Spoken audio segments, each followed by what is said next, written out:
Cool. So welcome back to the next episode of The Curious Culture. We're at season 2 and we're talking about starting things. And I am very lucky to be talking to Tash Ismail. I don't know if you double barrel your surname all the time. Depends if he's in the room.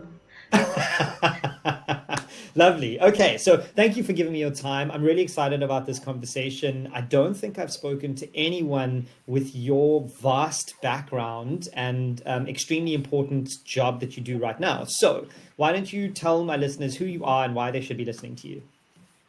My name's Tash. I'm really interested in addressing inequality. Inequality bothers me. And so in my work, I've strived to try to build models, start things, grow things that would impact on inequality. We have a fascinating but incredibly unfair country that I was born into. You can't help but be struck every corner you stop at, just how unfair and unequal things are. The line I always talk to is, in South Africa, where you're born matters. It matters a lot. If you're born on one side of the fence, which most people are, your health outcomes, your education outcomes, your access to opportunities, everything is stunted. And the likelihood that you're born on the wrong side of the fence is high. And so my work is always to try to understand and investigate who I can partner with, what teams I can build, and what spaces I can go into to try to democratize that access to some degree. And how do we use, I'm a big fan of 2 types of models. One is a Robin Hood model, and the other is a platform model, both of which work well together. And this idea of working with the people who have the IP, have the resources and the skills, and hopefully can build the empathy that they can work together on platforms to address some of this. And I would say that's a good summary of what drives me and the types of work that I've involved myself in. My very first piece of work was as a dentist.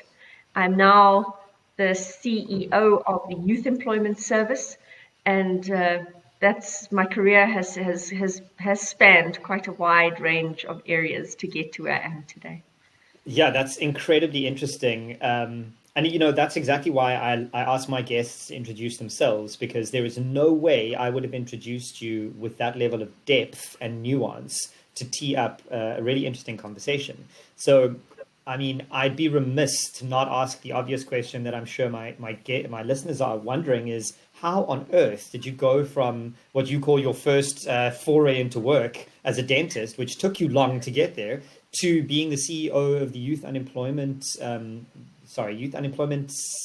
Service. Services. Thank you. Yes, I have yes in my head. And I couldn't get the end of the acronym. So I'm curious. The very first question I want to ask is, can you remember the first really difficult thing you started and set your mind to? What was that and what was it like? So I'll start with the first part of your question on how I found myself in dentistry, which was my first career stepping stone. I have two words to answer that. Indian mother. I knew you were going to say that because I have Greek parents. So So, at school, I was curious. I remember the Wits career lady coming to my school. I went to a tiny convent school in Parktown, and there was an amazing woman who came out from Wits to help us decide what we wanted to do. And she said, university is not for everyone. Till today, that sticks in my mind doing this work at Yes.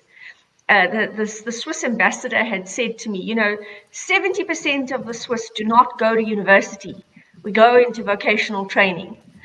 wow. And they have one of the highest GDP per capita in the world. And I remember many, many years ago that a career counselor from Wits saying the same thing, that there are beautiful career pathways that don't necessarily go to university. But she asked us a question and we had to put up our hands. In those days we had Encyclopedia Britannica, if you were lucky enough, and your parents got you childcraft. For primary school, you If got you're too young to know what those are and you're listening to this show, they are book versions of Wikipedia. Yes, and you find them in antique shops today. Beautiful hardbound Amazing. volumes with lots of detailed information. And I remember if we had a project to research, and I'd be flipping, I'd keep stopping to read about some king or some artist, because they had little illustrations also. And she said, "Who reads the encyclopedia for fun?" It was an embarrassing thing to admit. And it was, well, sometimes I stop along the way. And she said, the universities for people who are really curious about academic knowledge in that way. And I liked learning. I really enjoyed learning. I couldn't say to you I loved biology more than English or English more than biology. And so when my mom, blackmailed me into putting dentistry down as my first choice, she wouldn't allow me to go to UCT or do the application unless I put dentistry down as my first choice for Wits, Wow. because it was a good choice for a woman. And my That dad was a last part's doctor. the key. Good choice for a woman. Good choice for a woman. And my dad's a doctor, and she said, not medicine. It's too intense. Dentistry is a lovely job. It's an 8 to 5 job. Little did she know.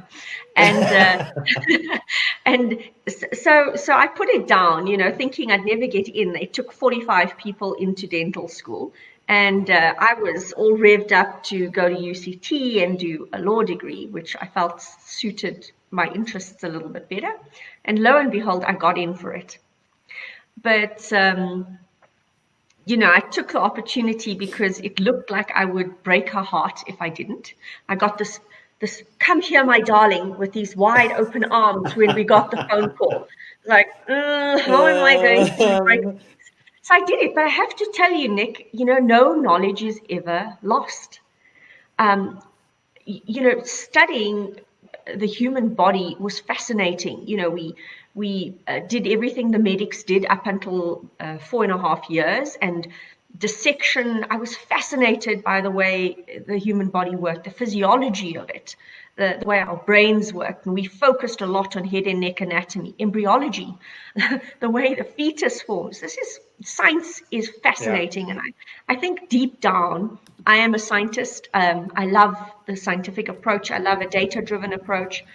And it set me up to understand neuroscience, which I use quite a bit in the work that I do. So dentistry might have been, as an actual career choice, not the best fit for me, but in terms of the knowledge that I gained, understanding medicine and the human body and physiology, I think it's a science-based education for me is critical in the way I've looked at problems and studied problems. So being a dentist was amazing in the first few years when I had to lease equipment at 22.5%. This was the time of the Asian crisis, 1997. Wow. And fresh out of varsity without a jot of knowledge on how businesses worked, because my dad was a doctor, and doctors are the worst business role models you will ever have. It's an incredibly interesting thing how many of my guests I've spoken to who didn't gain formal business knowledge and regret that. And I'm one of them. I studied journalism, politics, and philosophy with zero business knowledge, and I became an entrepreneur and beat my head against a wall learning it. So tough yeah, lessons. really interesting. Yeah, it is tough lessons. Sorry, Yeah. I mean, I didn't know how interest rates really worked, and here I started up this 3-roomed practice in Polokwane because I married and lived up there. That was my first marriage. I didn't. What I'm very proud of is I didn't take loans from anyone. Okay. Banks were very willing to lend to dentists and doctors, and I Because you're got reliable. this reliable. Not entrepreneurs, but dentists and doctors. Yeah. And you made it through 6 years of school. You're generally going to you are going to push. But I can tell you that the lessons learned from taking out loans on German and Swiss equipment at the tender age of 23 and a half, that school of knocks works quickly. And yeah. I remember being absolutely driven to reduce that capital amount. Anytime I collected any sort of money, boom, it would go straight in to reduce the capital. And there was no better sense of gratification and feeling of achievement than seeing that balance come down, because compound interest Is a is killer. your enemy Mm. if you're on the paying side of things. Yeah. In fact, at Yes, we have given all of our youth a smartphone. And the smartphone holds 0-rated apps. Vodacom have 0-rated the Yes apps for us. So we're able to train youth, and we've built a Wow. world-class behavioral program. And this behavioral program uses a lot of elements from neuroscience on how people remember, how people learn, the behavioral tricks around, Kahneman's thinking fast and thinking slow. And we've built in a 22 module curriculum, we have quite a few modules on business literacy and personal financial management. And That's amazing. one of our heuristics or rules of thumb that we know people learn by is that debt is a robber. Debt, Ah, with debt, you brilliant. steal from yourself. So we have little, Brilliant. that's what people will remember. Debt is a robber, debt you're stealing from yourself. And of course, these lessons are gathered over your life. And I want young people starting out to understand this. And so we built it in. And this is what I say is no knowledge is ever lost. Your experiences, your methods of attacking a problem have all come from these experiences. So even though I wasn't meant to be a dentist, because you're working alone, it's an exceptionally solitary job. And I remember I took to singing. We'd have the radio on, and while I was working, I would sing. And one day my nurse took me aside and she said, "Doc, the patients have asked that you please stop singing." I was like, That is "Well, fantastic. I'm giving this up." I can't see while I do this. No, I'm kidding. But I mean, the Oh, story was true. I really was taken aside. It was an intervention from the oh, staff that's to save my fantastic. practice. A little bruise to the singing ego there. I built a really big practice. I was Wow. I was Over what actually period? So you left studying, then you opened your own practice, and then how long did you run it for? 1997 till 2003. Wow, okay. Yeah, and in 2003, I didn't fully shut it. I transferred. I had someone, believe it or not, I had two people in my class who qualified from Polokwane. And so I transferred my practice to them, and I started studying. In my last year in practice, I started studying, but I also continued to do a bit of locum work while I continued to study. And that practice, I was told, was the biggest practice in the north. Wow. I really built a huge practice in a short space of time, and I focused a lot on pediatric and family dentistry, and I also did quite a bit of surgery. There was another big lesson for me in that practice. I worked exceptionally long hours. I had my first child while I was in practice. But what it takes to really build a business, there's no half measures. You know this, you're an entrepreneur. And whether it's a dental practice or a startup in the tech industry, wherever it is, there is no business that you can't throw yourself, that will work if you don't throw yourself into it. So I really threw myself in. I had to pay off this equipment, and I paid it off quite quickly and well, and the practice became successful. But one of my hard lessons was when I was pregnant with my second child in my first trimester. I would move chair to chair, because to make a dental practice successful, you've got to really do volumes. And I was doing surgery, and I loved surgery. It was one of my favorite things. And oral surgery is quite finicky. You can imagine you're working in very small spaces. And I cut myself without realizing it. And my nurse said, "Doc, you've cut your glove." And I washed my hands and re-gloved. And that evening, drawing my daughter's bath, realized I'd actually cut into my skin. It was a surgical cut, which meant I was really exposed. So I went back to the practice at night, called the patient up, and I said, "Please meet me tomorrow morning for a blood test." She was a lovely woman. "Meet me for a blood test. I'm pregnant, and I've got to do an HIV test on you." And it turned out she was positive.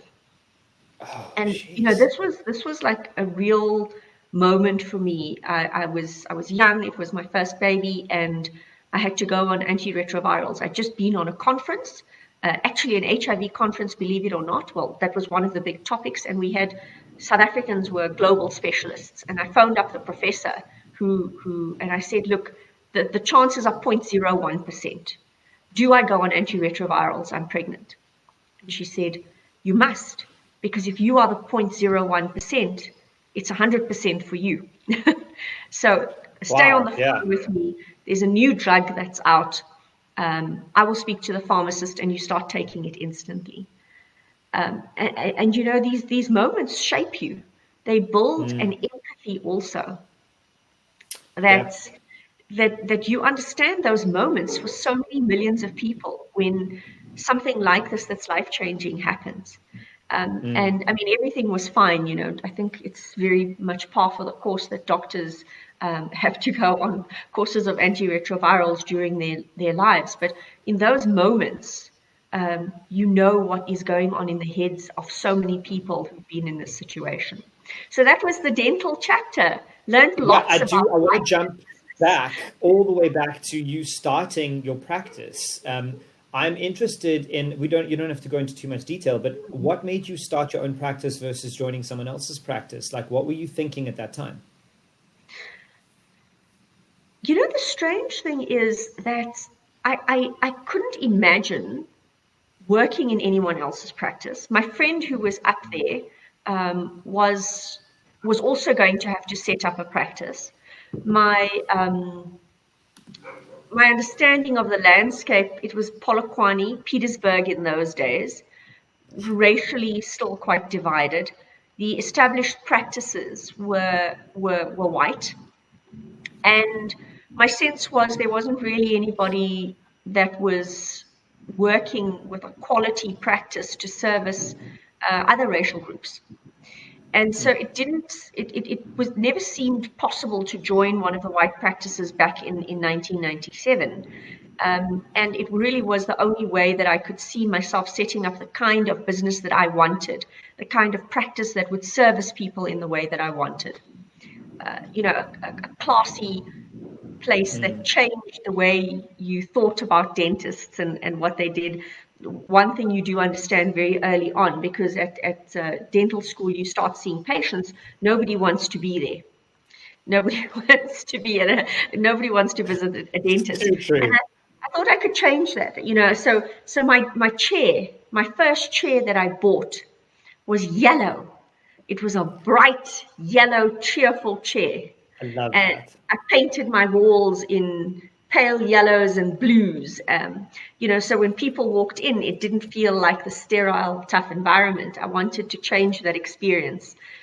When I built a big pediatric practice, I wanted to start with kids when they were young, so they would never have traumatic visits later in life, because they would build good habits around oral care. They say as soon as you touch a tooth, it's never the same again. And so I actually wanted to build a preventive practice initially, which is a difficult thing to do in Polokwane, because generally, you know, any primary healthcare is not particularly well developed. And that has to change. I'm sad to say, even at this point, you know, many years into democracy, we haven't seen a shift in the way communities look after themselves. So it would have been nice if at this point I could say, well, that's not necessary anymore. At the time, it was very important to try to build that. Cool. That was a great answer. Thank you. So I'm interested in that feeling of starting your own practice, and you can move on from the practice into the next thing if you want. But have you ever been held back from starting something by a kind of fear or anything that's prevented you from doing the thing you wanted to do? And that answer comes from someone who has never suffered from that. I've always just, I want to do this, cool, I'll do that. I've always felt entitled and enabled. I had, like you said, your parents, I had a Greek mother who literally believes that when I wake up, the sun shines. So it's been a very simple thing for me to just start. So have you ever been held back by a fear of any kind? Strangely, in business, no. In business, I'm driven by curiosity and interest, and could I make this work, and how would I make it work? So I'm a lot more interested in how I would make this work than the thought of this being something new or starting a business. Okay. It's the technical stuff that I get very sort of caught up in, and the other stuff just happens by the by. Strangely, in my personal life, I mean, I stayed in my first marriage, long after its expiry date. And so that's part of my personality was difficult to move on from. But in business, you're foolish if there isn't a little bit of fear. It means you're really not thinking. So going into practice, I knew that was what I had to start. I love starting things. I love the energy that goes with making something work. But leaving my practice to move into business school and change career, that took a little bit of thinking. I was lucky, I phoned my dad up one day and I said, I need to change careers. I can't save the world. I know it sounds very grand, but one patient at a time. And I feel as though my brain I had started doing a whole lot of UNISA courses, so classicals just for non-degree purposes. And it was such an eclectic range, development studies, classical civilization, quantitative analysis, financial maths. I mean, I just threw it all in the pot. Wow. English 101, I'd always wanted to do English. What a stunning course UNISA had on power, money, and greed. They also introduced me to the feminist literature in that course. And I said to my dad, I need to expand my brain. I need more connections, teamwork. I don't want to work in the solitary space. I had paid off my practice. I was now making money. It had become humdrum. And so he said, listen, I was on the listening to the radio, and there was an advertisement for this business school called Gibbs. They seem to have a scholarship program on. Why don't you take a look? And I wanted to come back to Joburg, and guess what? I won the scholarship. And one of the things that I had submitted is you had to do a little video explaining. Wow, wait, what year was this that you had to do a video? This was 2005. That's quite progressive for Gibbs to ask. Yeah. I mean, YouTube was nascent back then, so yes. That's amazing. You had to submit a video explaining why you wanted to do this. 2006. Okay. Sorry, it was 2006. And I had already moved back to Joburg. I was building here. I built a set. So I've had some construction industry. Like you don't like free time. Yeah, I've been told. And so I go and I do this video, and it's strange. I remembered it because I found the video. We did some spring cleaning yesterday, and I found this video in a pile of cassettes in those CDs that it was on. Yeah. And I'm a big believer in synchronicity, and the universe directs you. I think that's an important thing to put into this. I believe keep your heart open and listen, because if you're on the right track, you get sent the signals. Here I am in Joburg, in Thrups, which I rarely go to, but I was in Thrups, and there's this young lady handing out Lindt chocolates. And I'm the type of person that starts conversations with people, and we were chatting, and I said, is this your weekend job? And she said, yeah, I'm actually at film school. And I said, wow, you're at film school. I'm really looking for someone to help me shoot a video. Amazing. So this young lady handing out Lindt chocolates, and she says, really, what do you want to shoot the video? And I said, well, there's the scholarship, and these were the ideas I had around how I could shoot this video. I want to be the president of Africa, of the United States of Africa. And we get together as a collective because we've got this amazing resource called human beings who are young. And we learn how to harness this. And I want to present this video on being this president, and this is where the continent goes. And she says, I'm calling up my friends. Let me get home. I'm phoning up all of my friends. And within like 2 or 3 hours, she had collected her film school buddies. They all assembled at my house and helped me set up a podium. And there I was at this podium talking like I was the president of Africa. And I was talking as though we'd reached a point where Africa had gotten its act together. And how we'd gotten to that point, what we'd done to get ourselves to that point by working together, by harnessing the power of youth. Already at that time, I was thinking about harnessing the power of young people to transform the economy, and all the things we got right.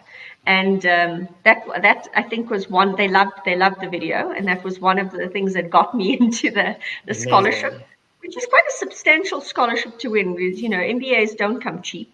But what it was confirmation for me that I was doing the right thing, that the universe was saying, you're on the right path and we're going to help you along here. And so I did the MBA at Gibbs, and that leap, I have to say, from, I was absolutely terrified of being the idiot in the room with all these people who'd come from business.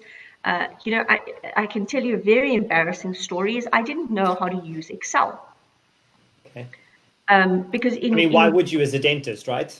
Like, why would I as a journalist? It took me forever to get to grips with Excel. I mean, now I love it. Now it's like I think things have changed. I think in those days, I'm not sure how old you are, Nick. How old are you? I'm 36. Okay, I've got I've got a few years on you. Okay, a few years. You said 36, hey? Yes, 36, yeah. 36. It's a lovely age to be. They say you're finally an adult at 36, by the way. That's how I feel. Yeah, that's how I feel. I feel like I'm finally an adult. I don't care about anything. A coach once told me that. No, you'll finally feel like you're an adult at 36. So this MBA for me was such an eye-opener. All these pieces of things that I hadn't understood seemed to be falling into place. Because I was curious about the economy and why things worked the way they did and why inequality arrived in the way that it did. And I was so fascinated with it, I ended up marrying my economics lecturer. Brilliant. He just seemed to understand the world in a way that made so much sense to me and was really giving me a sense of the mechanics of the universe and the planet. And these mechanics work really badly. We've set up such a crap system. This idea of behavioral economics and how irrational we are. It's amazing how we do things as human beings that just are nonsensical. And I think part of what drives me in work is can we do this better? I always talk about this case study that was published in Time magazine. You remember back when we all read Time magazine, and it was magazine. What are those? Yeah, and Time, and it was a case study on a firm called Cemex. I don't know if you know the firm. It's a big cement multinational, and they had these very big cycles in their P&Ls because construction works in cycles. So it was boom and bust, boom and bust. And they said, if we can target low-income communities and their building needs, maybe what we can create is some kind of more foundational revenue stream, and the big cycles can go on top of that. So we can try to flatten it out a little bit with that revenue. And so they went and they thought, well, let's learn from Unilever. Let's miniaturize our cement bags, because Hindustan Unilever had been hugely successful in miniaturizing shampoos and even toothpaste is sachet. And they thought, well, why don't we try smaller bags? And they burnt their fingers badly, because in Latin America, in Mexico, if you bought a big bag of cement, you were going to do big building. It was a machismo thing. And so the little bags were an absolute marketing disaster. And when they burnt their fingers, very Latin, very dramatic, this company signed a declaration of ignorance. we know nothing. And they signed it but it's really symbolic, right? It's a really good thing. Yeah. It's a good practice to say, I admit no knowledge. I'm actually writing it down to make it very understandable and real. That's what I am. And we are going to work to understand. And so they sent their people to work and live in communities and understand that actually it wasn't about cement buying. It was about home building. If they could get the process of home building right with a community, the cement would sell itself. And they built this model, which was getting architects to work with families to help them plan the house module by module, financial planners to help the family save to build module by module. Like a home in a box. Home in a box, but social workers to keep the family together Wow. because it was so stressful to build a home. Mexicans liked to party, and they would have these special 16-year-old parties for when their kids came out, and they helped people to work past all of these cultural and social ways in which they were blowing money and helped them to save. And guess what? They started selling cement. Of course, they got the business model right about where the cement was kept, freezing prices. But by helping people with the social stuff, with the whole process of home building, which is stressful, the cement just sold. In fact, they were so successful at building homes that the Mexican government started to say, for every peso that you put into Patrimonio Hoy, that was the name of the program, Patrimonio Hoy, we will match it, because it was such a successful vehicle to build houses. And this company continued to innovate over the years on working with low-income communities. And this was like this revelation for me. It was like, here we are. Here's how we can take these business principles and understanding of the economy and the IP and skills and resources sitting in multinationals and use them to deliver better lives for people at community level. And that stimulated my fascination with innovation, with business model design. And of course, Nick Benadel, who was the dean of the school, I got a distinction for my master's dissertation on mergers and acquisitions in developing countries, which was a very macroeconomic paper, but they asked me to stay on and work on an European Union project, which was a 3.2 million project in 2009.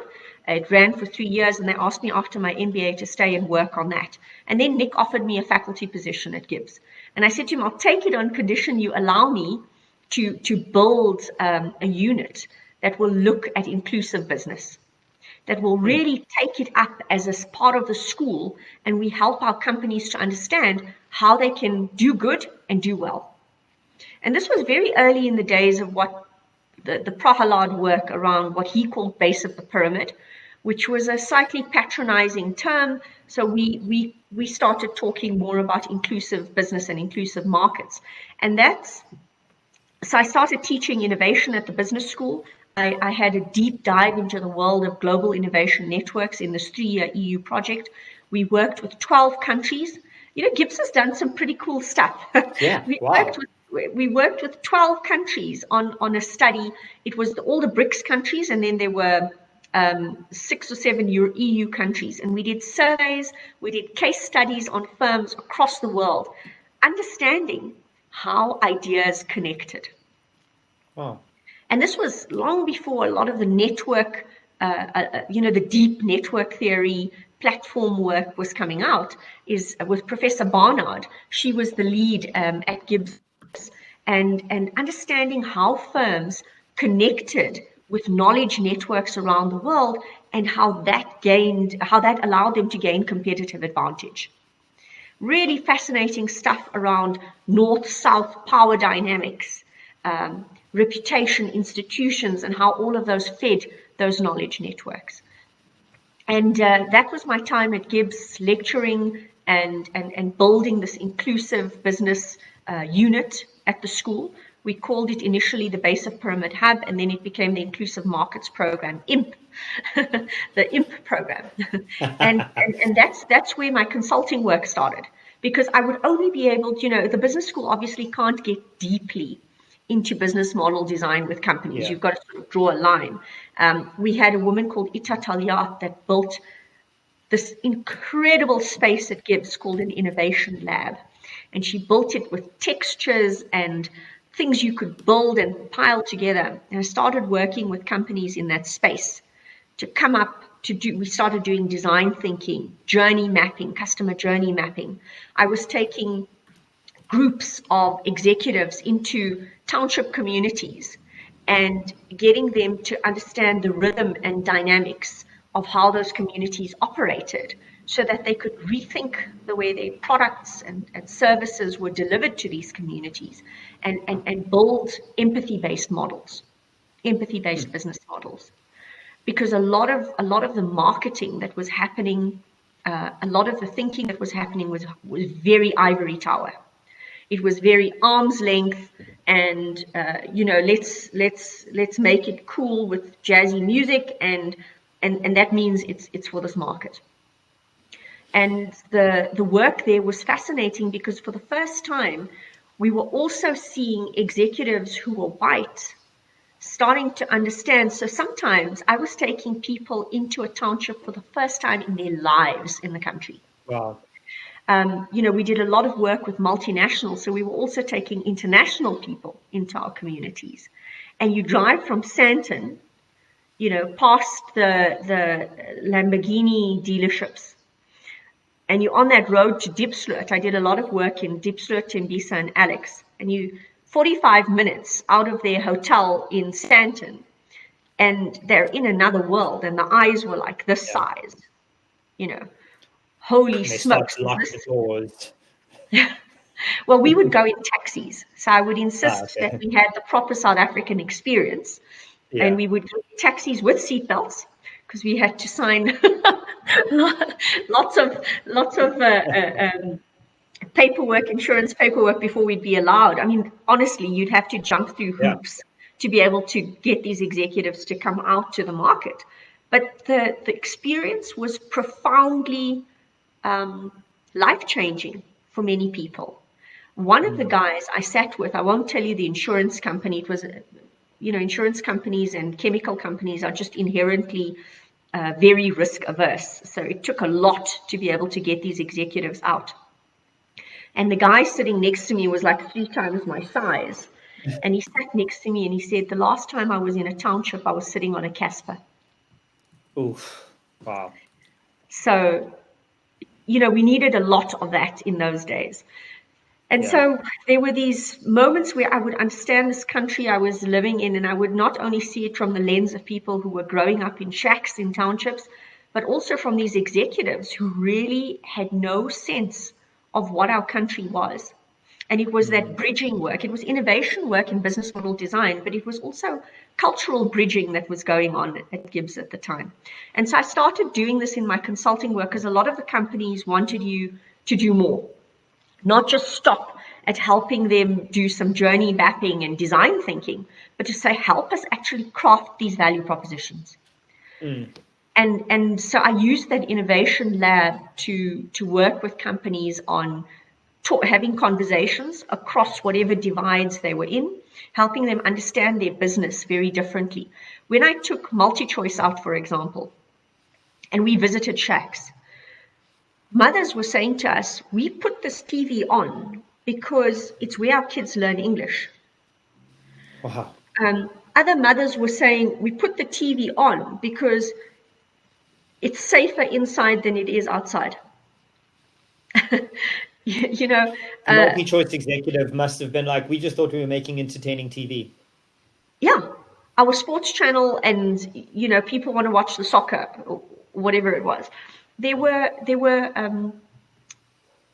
unemployed people. I mean, shacks have got satellite dishes. I mean, okay, it's now, 2020. This work happened many years ago. But even at that time, shacks with unemployed people had satellite dishes, and you ask them, how are you making the money to pay this, this 20 Rand connection fee, whether it was a week or month? And they were like, no, like information is power. People understood the importance of information, that they'd been disconnected. And here was their first chance to become connected to opportunity and know what was going on. So these were the types of research that started to appear. And I went deeper and deeper into consulting work to help companies design these business models.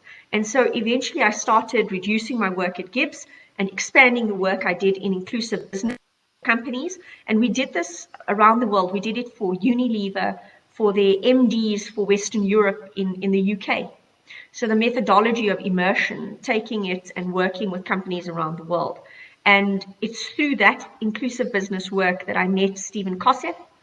I was on panels with him, with Praveen Gordon, and started to get pulled into the more political design arena around inclusive business.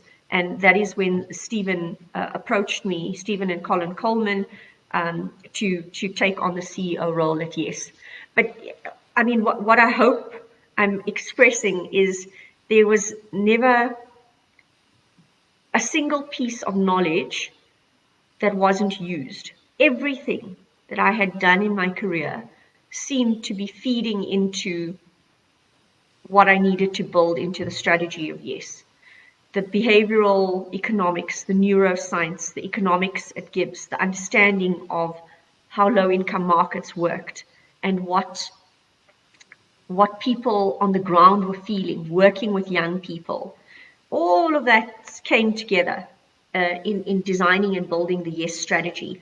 All the amazing people I'd met over the years with deep knowledge that, humbles you. I was able to pull their thinking and connect it all into this Yes machine that we've So built. I've recently discovered through research in this book that I'm writing the phrase expert generalists, and you are exactly that. And I think I've heard Tim Ferriss say this before.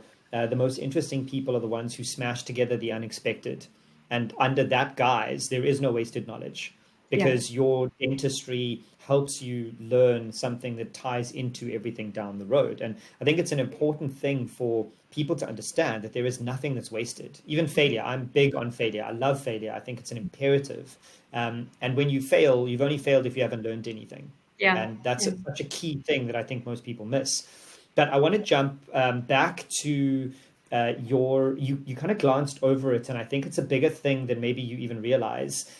You were, I'll say, bored for lack of a better word at your practice because it was working. So on your own steam, you just started to take random UNISA courses. And I think that that's an interesting observation that most people don't do. When most people are bored, they embrace the boredom. They go through the mundanity of life. And I'm interested in that feeling. I don't know if you remember that feeling when you thought, I have to seek knowledge. Where can I find it? Because back then it's not like it is today, which will be my next question to this, where there is no excuse today. Today, if you want to learn anything, you have a device that has more access to internet and information than ever before in the history of the world. But when you were at UNISA, that wasn't the case. You had to go to a university course and pay to do these things on your own just because you were interested. So I'm curious about that feeling that you were like, I need this knowledge. Like, talk me through that shift to, okay, I've got this working dentistry, I'm bored, let me go find something else. Yeah. I mean, these are difficult things to name. They're a That's why sense I they're a asked. sense of I'm missing out. I think I have FOMO on knowledge. Like I Huh, need to understand and know. I knew I that love that.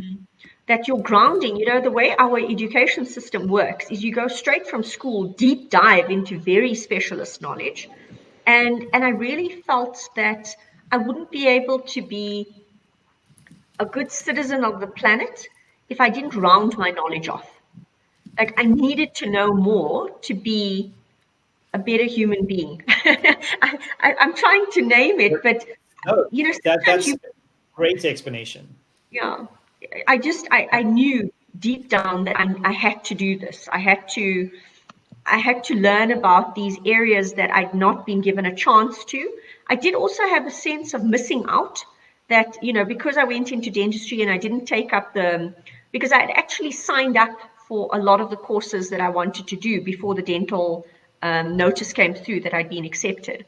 And I always had the sense of, oh my goodness, I was almost there. I was registered for those courses and then I changed track. And how do I catch up now? How do I play catch up on all these knowledge bits that I'm missing? But the MBA really helped me fill many of those. And it's still, I know it gets a lot of flack these days, but if you have come from a specialist discipline, there is no better way to give yourself a very, especially if you've got great lecturers who come from spaces with diverse backgrounds, for them to give you this overview, this generalist overview of the mechanics in so many areas, marketing and economics. It really is a beautiful way to fill those knowledge gaps. But you're absolutely right. I mean, I've just gone online to Ogilvy and Gibbs, and at Gibbs, I've registered for a class on digital strategies, because I think YES can get better and better at that. And I've made my marketing team also sign up for it. And on Ogilvy, I've gone into a behavioral economics course. So, we've got this amazing access, and I mean, these courses are not a lot of money, they're 1,800 and 3,000 respectively. So absolutely, I think if you have a hunger, but I must say, Nick, there's a different hunger that also comes as you expand and you start to deliver on some of the things you'd hoped you'd do. There's also a knowledge seeking for balance and calm. And so some of my knowledge seeking is also going into spaces around meditation and mindfulness, and how I can, because it's also, there is an imbalance in constantly striving, and reaching a point where you also say, what is that balance I need to achieve? So I'm very impressed with your notification in your email inbox to say, you're expecting a response from me right now, but I might be thinking, I might be doing some of my balancing right now. And that's a journey also to try to gain knowledge in, and a practice around disciplining yourself. I'm so glad you brought that up, because especially with younger entrepreneurs, I've coined this concept that I suffered from called the Sacrifice Fallacy. And your incredible husband and I discussed this ad nauseum on our podcast, because he and I have got very similar stories. When I was building companies in my 20s, suffered from a stomach ulcer that hospitalized me, from kidney stones twice, from insomnia that was constant, from stress-induced hair loss. And that's not even a joke. I had a full head of hair with a ponytail. And through all of my stress, I lost friends, family, jobs, business. So I'm trying to make people aware of this thing that I'm calling the sacrifice fallacy, that you have to sacrifice your mental and physical health to build something. And I think it's a very difficult thing to talk about, because people like you and I are obsessively committed to these ambitious goals that we have, but that comes at the loss of something. So I'm very glad that you've said that your research has also taken you to these interesting places that I've basically stopped reading business books, because I've got enough of those. I'm now reading science fiction and meditation and books on psychedelics and all these interesting things that help add to my stacking of skills rather than dive deeply into a single thing. So I'm really glad you mentioned that. I mean, out of interest, how do you manage your mental and physical health? Yeah, I mean, I was going to suggest to you that your next project should actually be to build a course, maybe with Adrian and I, on thinking about how you say no, how you achieve that balance. I think there are a lot of people like you and I and Adrian that are seeking that. Although I'm having to push Adrian in it, he's just I don't think he's at that point where he understands he needs the balance, but we really do, and there's technique to it. It's really hard. I mean, I'm just telling you, in the same mouthful that I've gone and registered for Stockfit's course and this behavioral course, like with my life. Should I when be are you going to do that? courses, at the same time? So this idea of achieving that balance, of being brave enough to put a response like you have on your email inbox. I'm not brave enough to do that. This is hard stuff. It's worth me actually just telling the listeners, because most of my listeners have never emailed me. Over the last 6 months, I looked at my life and what I wanted out of my day, and I realized that email was not my job. And it was becoming my job, because every time I send an email, I get 3 back. So I took the leap to put a permanent out of office on my email, telling people that I'm probably not going to mail them within the week. I'm working or reading or thinking or doing something that contributes to my work. And email does not do that. And I've lost a lot of clients because they don't like that they're not top of my priority list. And so be it, they're not the kind of clients I want to work with. But you're right, it was this awkward, scary, I mean, what is the world when you're scared to put an out of office on your email? That means I've done something wrong with my life. If I'm nervous to tell people, please don't talk to me for now. So that's what you're talking about, yeah. And also what impresses us. I mean, I remember, the thing is, every time you make these transitions. So when I transitioned out of Gibbs into my company, which I started called Boundless World, which is where I met Stephen Kossep through, who's, by the way, been one of the most amazing mentors and believers in the power of women in the workplace. I moved into this business Boundless World, started it up because I wanted to actively build these models with companies.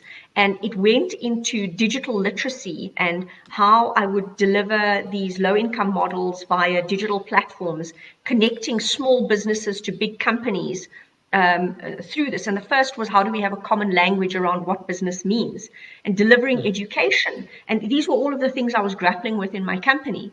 Now, when you're working like this and you've got an academic career and you're starting a company and you're working for big companies and actually building something, I would be working incredible hours. And I remember it was 1 in the morning, 1:30 in the morning, and I was punching emails through, and the house is quiet. You know how quiet the house is at that point in time. And I sent emails off, and guess what? In that quiet, I actually startled because I got a response. Someone pinged me back at that hour, and I was so impressed. I was like, wow, someone's responding at this hour. And, that is not something to be impressed about. This is a person who's losing sleep, and they're not going to be functional the next day. And this sleep research book that I've also, the author's going to escape me now, but it's called Why We Sleep. And the damage that we do to ourselves by not sleeping, So this is the kind of stuff we've got to be sharing with other driven people like ourselves who might not understand the damage that we're doing. And in the longer term, you've got so much more to give if you're able to balance yourself. So this quest, I'm still on it. I'm not in any way saying that right? Sometimes I'm working a lot, sometimes I'm not. But I think being conscious of it is the key. So Tash, I'm quite conscious of your time. Do you have a hard stop at any point? I do have a stop. You're going to edit this because I realize I'm talking a lot, hey? I am, but no. I think what I've realized is if I'm letting you talk, my listeners want to hear. So don't worry. I'm glad that you're talking a lot. So let me know. Do you have 10 more minutes, 5 more minutes? Therapeutic. I'm honestly, I'm riveted. So don't even worry. So how much longer do you have? I've got another 15 minutes. Oh, okay, brilliant. So then I'm going to go straight back to my questions. Right.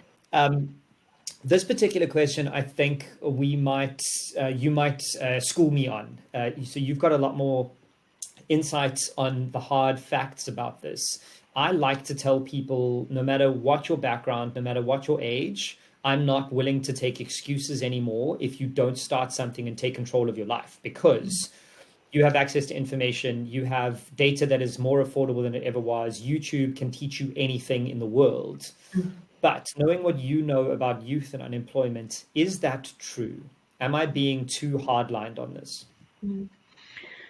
So to stay connected with young people on my smartphone, I have a whole lot of WhatsApp groups of youth that we interact with in various. I mean, Yes has got youth groups all over the country. We've done over 37,500 jobs now. It's about 1.7 billion going back into youth wallets through salaries. And what I try to do is, if I'm at our Tembisa hub, I try to connect with young people on my phone, and I've got a little group with our students straight off the street in Tembisa. We did do some psychometric profiling to get them into a digital course, and they are super digital savvy because they've been on this course with IT Varsity for the past 6 months and learned enormous amounts. So they are now knowledged on how to build apps, how to set up websites. They're digitally literate fully. I've been sending them opportunities to tap into Fiverr, Upwork, some of these transcripting services, because these young people have absolutely no job opportunities to be able to get into. I mean, the situation is dire in our country. We just haven't built an economy that lets people with lower skills levels in.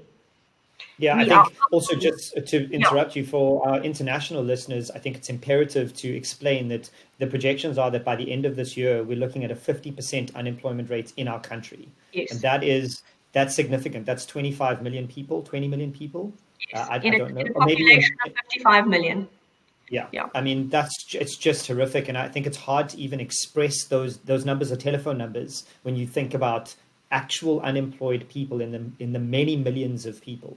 Sorry, so that was just some context. No, I mean, absolutely. For international listeners, I mean, I've been looking at unemployment rates around the world, and people are bouncing back after COVID. It's a very quick re-entry into their jobs. Jeez. It's for them, 5% unemployment is high. So it's inconceivable that we have half of our working age population that are not going to be in jobs.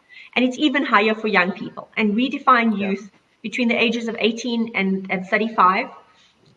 There's some data that was in an article in The Economist that the average age for a young person in South Africa with a matric, a secondary school graduation certificate, the average age for first job is 30. Oh no, that is unbelievable. So it's one of our biggest national priorities is to try to get young people into work. Yeah. And through the YES program, we work with companies on demand creation. We've got an amendment to the Codes of Good Practice, which is an affirmative action scorecard that if companies invest in youth jobs, they can move 1 or 2 levels on the scorecard. So YES is a business. There's an actual value proposition for companies if they invest in youth jobs. And we've been able to do 37,500, which equates to over 1.7 billion going back into youth wallets. Now, when I connect with these youth around the country and I send them links and things to say, try this, try that. This is after they've done the YES course. And in this case, with the Tembisa youth, it's a slightly different model because they come to our hubs, which are infrastructure in communities that act as a reservoir for knowledge, for small business support. It gives them the infrastructure to be able to climb that. Guess what? And a long road to get to your answer. No laptop. The hardware is really expensive. And you need reasonable quality hardware if you want to get into digital work. The data is expensive.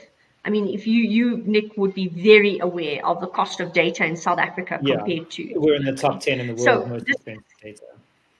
Most expensive. And this is why one of our priorities for YES was negotiating for months with Vodacom to zero rate our apps.